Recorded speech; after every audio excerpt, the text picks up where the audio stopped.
Hello friends, आप लोगों का गीता फैमिली ब्लॉग में स्वागत है। आई होप आप लोग ठीक होंगे, स्वस्थ होंगे। तो फ्रेंड्स, आज मैं नारद मुनि की कथा आपके सामने शेयर करूंगी कि नारद मुनि ने विष्णु भगवान को श्राप क्यों दिया। एक दिन नारद मुनि घूमते घूमते हिमालय पर्वत पर एक पवित्र गुफा में पहुंच गए। वहां गुफा देवलोक समान थी। उन्होंने वहां अपनी तपोस्थली बनाई। यहाँ उन्होंने भगवान विष्णु की तपस्या शुरू कर दी। जब इस बात का पता देवराज इंद्र को चला तो वो चिंतित हो। उन्हें लगा कि कहीं उनसे इनका इंद्रलोक का सिंहासन न छीन जाए।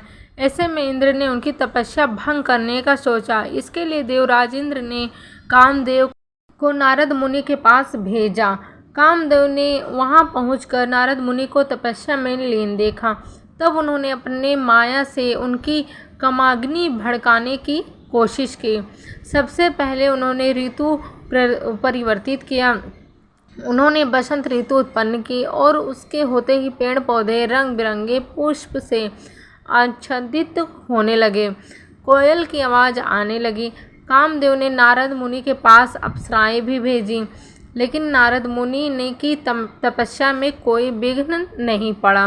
कामदेव को लगा कि कहीं उनसे इस कृत्य के लिए नारद मुनि से श्राप न मिल जाए।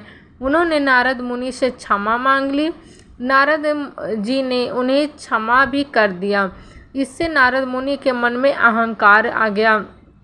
वे शिवजी के पास पहुँचे और उन्होंने शिवजी के सामने खुद का बखान किया और शिवजी समझ गए कि नारद अहंकार में चूर हैं। उन्होंने नारद मुनि से कह दिया कि यह बात विष्णु जी से न कहें। शिव जी को पता था कि अगर विष्णु जी को नारद के अहंकारों के बारे में पता चला तो वो उन्हें सजा अवश्य देंगे। लेकिन नारद जी को तो अहंकार में चूर थे। वो विष्णु जी के पास पहुंच गए। उन्हें कामदेव की माया विफल करने की सारी घटना विष्णु जी को सुना दिया। नारद मुनि का अहंकार विष्णु जी को कुछ देर में समझ पाए। उन्होंने नारद जी से कुछ कहा नहीं, लेकिन उनका अहंकार तोड़ने की लीला रच विष्णु जी से आज्ञा लेकर वे चल दिए। रास्ते में उन्हें एक नगर दिखाई दिया जो विष्णु जी की माया से बना था। यहाँ का राजा शीलनिधि था। उसकी पुत्री विश्वमोहिनी थी। वह इतनी सुंदर थी कि कई राजाओं ने उनसे विवाह करने का प्रस्ताव भिजवाया था, लेकिन राजा ने उनका स्वयंवर आयोजित कर दिया, जिसमें कई राजकुमार पहुँचे। नारद मुनि नगर में पहुंचकर शीलनिधि से मिलने गए। वहां राजा शीलनिधि ने उन्हें राजकुमारी विश्वमोहिनी के स्वयंवर के बारे में बताया। साथ ही उन्होंने निवेदन किया कि राजकुमारी की हस्तरेखा देखकर उनके भविष्य की जानकारी दें। जब नारद के सामने विश्वमोहिनी आई तो वह उनका रूप देखकर मोहित हो गए।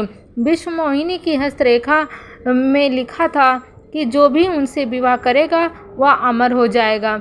लेकिन यह बात उन्होंने राजा और राजकुमारी को नहीं बताई और कुछ और बताया और वहां से चले गए। नारद मुनि अपना वैराग्य भूल चुके थे। वे विश्वमोहिनी से विवाह करना चाहते थे। फिर उन्होंने भगवान विष्णु का ध्यान किया और उन्होंने विष्णु जी से सुंदर रूप की मांग की और विश्वमोहिनी से विवाह करने के लिए ऐसा कर रहे थे।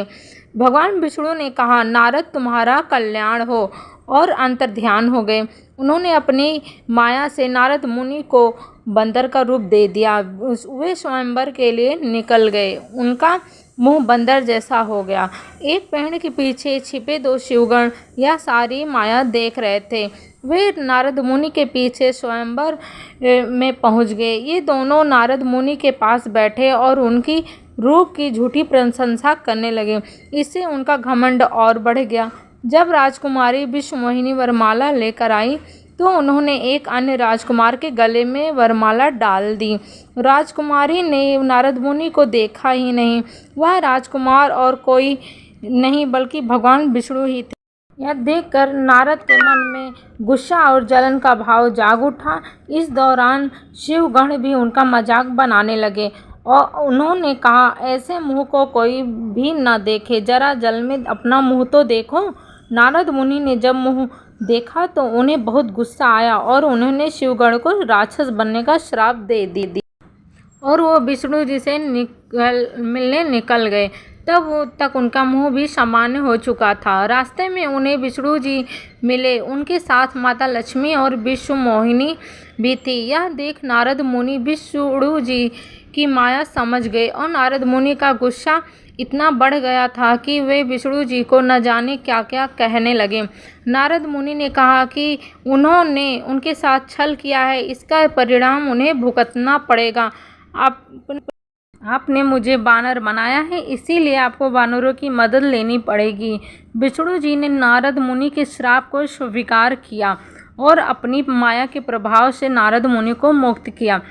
मुक्त होने के बाद नारद मुनि को पछतावा हुआ, लेकिन वो श्राप वापस नहीं ले सकते थे। इसके बाद वो शिवगण के पास पहुँचे और उनसे क्षमा मांगी। तब नारद मुनि ने कहा, वह श्राप वापस तो नहीं हो सकता, तो तुम रावण और कुंभकर्ण के रूप में जन्म लोगे और पूरे विश्व पर अपने बल से विजय प्राप्त करोगे।